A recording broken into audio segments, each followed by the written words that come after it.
Hello, this is the Adulting with ADHD podcast with Sarah. I'm so glad you're here.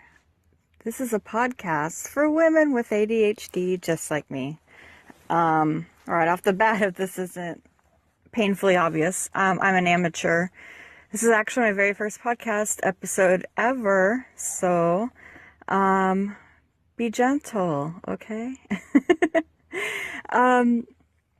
I think before I delve into all the things I want to unpack for women with ADHD, I think I should start the first episode by just kind of sharing my story. So I'm going to go ahead and do that. I was diagnosed really late in life, in my mid-30s, with ADHD. I got by on my wits, I guess. I remember in kindergarten, getting some low grades on cutting and pasting, but at the same time, I really excelled in reading. And that all makes sense now, looking back, because I was really good at the stuff I was interested in and the stuff I couldn't be bothered with. I wasn't patient enough to finish those things. And so, of course, hindsight's 2020. So this followed me through middle and high school. I was smart. I was in the advanced classes, but I wasn't like this super uber overachiever. There was always room for improvement, and I wasn't failing, so therefore there were never any flags. We now know that ADHD in girls,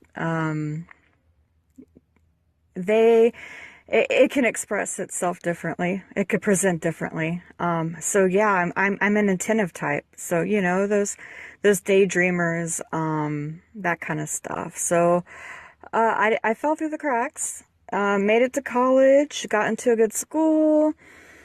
Immediately almost got put on scholastic probation because guess what? I never developed those studying skills that are so important.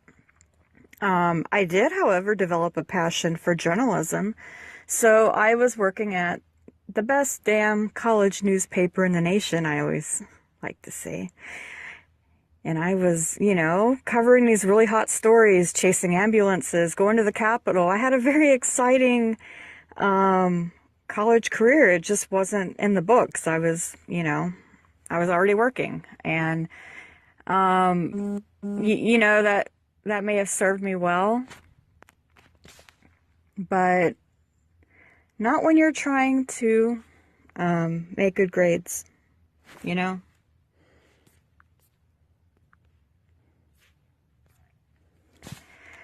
I pulled myself out of scholastic probation, but I was still more than a decade from being diagnosed. But I did learn that, hey, I can't chase the ambulances all day. I actually need to pass these classes or I'm getting kicked out. Fast forward to my career, had a good career in journalism. I ended up leaving it just because newspapers were, dying or whatever. Once again, just like school, I wasn't the superstar, but I wasn't failing either. I was just kind of there, getting by on my wits, barely making it, and it just wasn't obvious. But now that I know, I can go back and tell you exactly, that huge reporting error I made, I could totally attribute it to my ADHD. Just the lack of precision there, the amount of errors I made, the amount of errors I didn't catch. I was a copy editor, guys.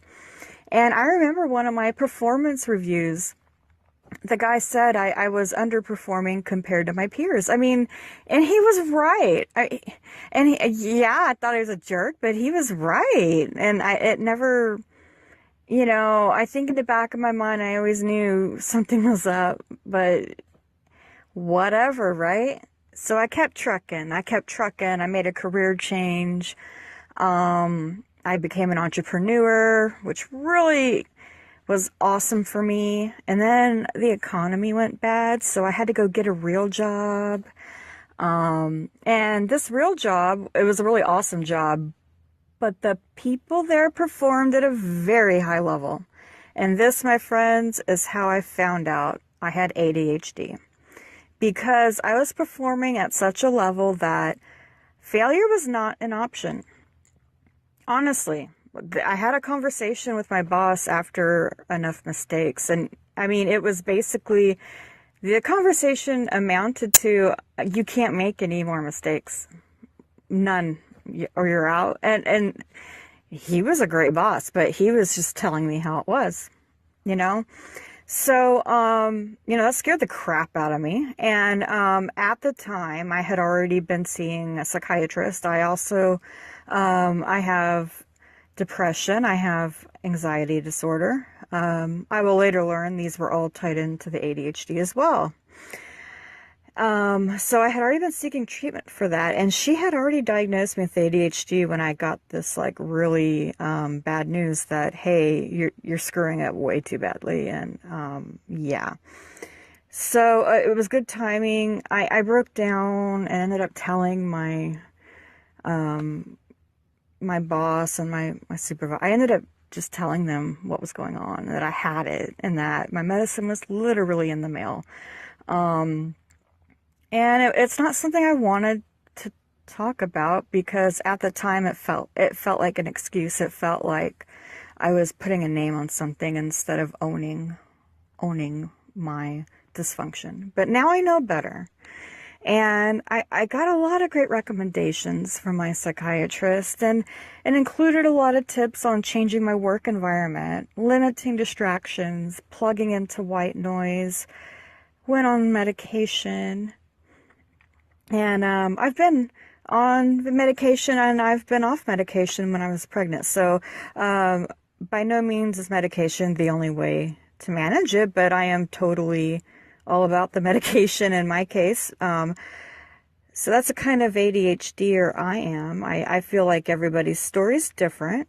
And when I blog and when I run my online community, the way I go into it is I'm very inclusive of all types of ADHD, and I know we're not all the same, and I know that we all approach our thing differently. And so that's my story, and I'm sticking to it. That's me in a nutshell. That was really the point of this first episode, but I'm going to be jumping on here once a week, and it's going to get better every week. And I'm super excited. I've been blogging about ADHD since 2016, I think. But I've never been able to do all the things I really wanted to do, like write continuously, really dig in, really connect with my readers, and I'm building out this amazing community. And I'm just super excited. And this podcast was the next step, and you're listening to it. And if you've made it this far, thank you so much for giving a gal a chance to dip her toes in this podcasting thing. And I just can't wait to keep going. And I hope you stick around. And until then, happy adulting.